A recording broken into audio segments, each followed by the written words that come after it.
Welcome back to Bracket Battles, and this one will be happening a long time ago in a galaxy far, far away. In today's bracket battle, where we will be deciding which Star Wars live action project is the best. So I have all of these Star Wars live action films and all of the Star Wars live action TV shows. So without further ado, let's get on with it. So I have them all down here on the whiteboard, which I'll be using to go through. Hopefully I've edited this so you can see it in a nicer format. So as you can see, bracket 1, we've got Andor versus Skeleton Crew. Then we've got Rogue One versus Phantom Menace, Empire Strikes Back versus A New Hope, Revenge of the Sith versus The Force Awakens, then The Mandalorian versus Rise of Skywalker, Ahsoka versus Solo, The Acolyte versus Return of the Jedi, Attack of the Clones versus Boba Fett, and Obi-Wan versus The Last Jedi. So let's do this. Okay, so by the way, this was to decide the brackets. I gave them each a number of the project based on where they came in the timeline of Star Wars chronologically, and then I put them through a random number generator, and that's how we got the brackets. So starting off with the first one, Andor versus Skeleton Crew. As much as I like Skeleton Crew, this one's going to be an easy one, and Andor definitely took a dub. Cassian, I've cleared a path. Okay, then we've got Rogue One versus The Phantom Menace, and for me, this one again is another easy one. It has to be Rogue One. I much preferred Rogue One over The Phantom Menace. I did like Darth Maul's double lightsaber, but Rogue One takes this one.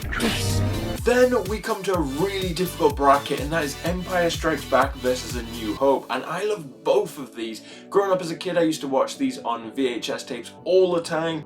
And this is a really difficult one. Do you go for the original Star Wars film, or do you go for Empire Strikes Back? Oh, it's a tough one. Use the Force. But for me, and probably most of you at home, I'm gonna say we're gonna go for Empire Strikes Back.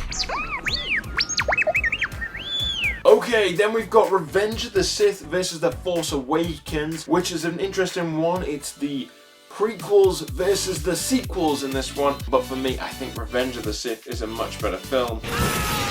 Force Awakens was really just A New Hope redone. I'm not sure how to describe a weapon of this scale. It's another Death Star. Revenge of the Sith had the best lightsaber battles, had a really good story, and I can turn into the dark side. There are too many of them. What are we going to do?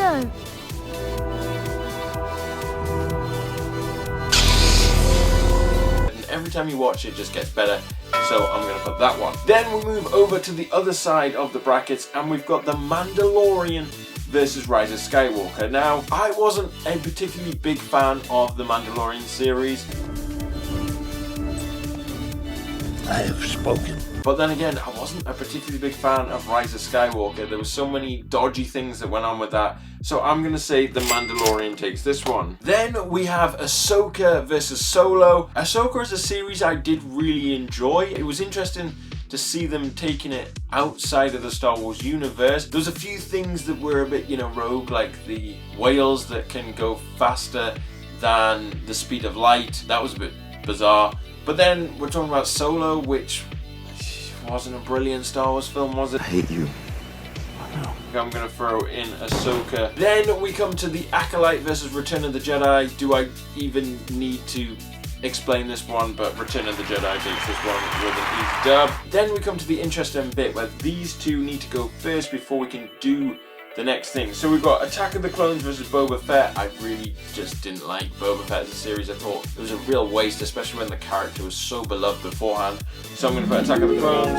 Obi-Wan versus The Last Jedi. Now, The Last Jedi tried something, but then was kind of all undone by The Rise of Skywalker. So I'm going to say Obi-Wan wins this one. Hello there. The Obi-Wan series was enjoyable and did have some good moments. So I'm going to put that one. But now we need to do, before we can go to the next round, we need to do Attack of the Clones versus Obi-Wan. And I am going to say Attack of the Clones takes this one. I agree. Attack of the Clones was a more enjoyable. Obi-Wan had some good episodes, don't get me wrong, but it also had some really poor ones. So I'm going to say Attack of the Clones takes this one. That brings us to round 2, and as you can see, we have Andor versus Rogue One, Empire versus Revenge of the Sith, The Mandalorian versus Ahsoka, Return of the Jedi versus Attack of the Clones. So let's get into this one, starting off with Andor versus Rogue One, which, man, this is a mental, isn't it? You've got Andor, the series that came out of Rogue One, to explain Rogue One and how Andor became this cool, like, rebel for them. This is such a tough one. Some episodes of Andor definitely better than Rogue One, but then we had, in the second season particularly, there were some very poor Andor episodes. Overall, it wasn't as strong, but then some episodes I would put definitely ahead of Rogue One, but as a whole project, I think Rogue One just edges this one. Impressive. Then we've got Empire Strikes Back versus Revenge of the Sith. This is ridiculous. For me, these are the best of their eras. So Empire Strikes Back, for me, was definitely the best of the original films. Revenge of the Sith, for me, is definitely the best of the prequel films. But to pick between the two is just ridiculously hard. We had the unbelievable reveal of Darth Vader. I am your father. In Empire Strikes Back, that he is Luke's father. We have the reveal in Revenge of the Sith that Anakin turns to Darth Vader, and we find out that Palpatine is Lord Sidious. It's a toss-up. We have better lightsaber fights in Revenge of the Sith, I'd say. But I'd say the story was better of Empire. Honestly, you can flip this either way, but I'm gonna go for Empire Strikes Back for this one. Then we switch over to the other side and we've got The Mandalorian versus Ahsoka. Now, as I said before, I wasn't a particularly big fan of The Mandalorian. I just found it too slow. But then Ahsoka did have some questionable things in it. You heard our call to you in the dream. Your visions guided me across the stars. I think I'm gonna put The Mandalorian through. I'm surprised at myself. This is the way. Then we have Return of the Jedi versus Attack of the Clones. Now, I did enjoy the big lightsaber battle with all the Jedi in Attack of the Clones, but I think overall as a film, Return of the Jedi is definitely better. So now we have our semi-finals, which is Rogue One versus Empire Strikes Back and The Mandalorian versus Return of the Jedi. Oh, this is a difficult one. So we'll start off with Rogue One versus Empire Strikes Back, and this is a nightmare for me. I love both these films. I'm one of the Force. The Force is with me. And someone is gonna kill me for whichever way I go. More people will kill me for the decision I think I'm gonna do, which I think I'm gonna put Rogue One through. I'll tell the others. Overall, I just think Rogue One edges it. Only just. It's so hard to pick. Empire has so many great moments, like Han getting frozen is so memorable. But then again, Rogue One also has so many great moments. I'm already going to get loads of comments saying that was the wrong decision, but this is my list. You can put your own in the comments.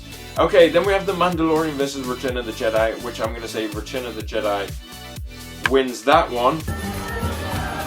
So now we have our final. We have Rogue One versus Return of the Jedi, and as I said before, my favourite of the original three was The Empire Strikes Back. So that means I'm going to declare that the winner of today's bracket battle and the best Star Wars film / TV show that was done with live action rather than animated is Rogue One. Do you agree with my take in today's bracket battle or not? Let me know how you would have done it in the comments down below.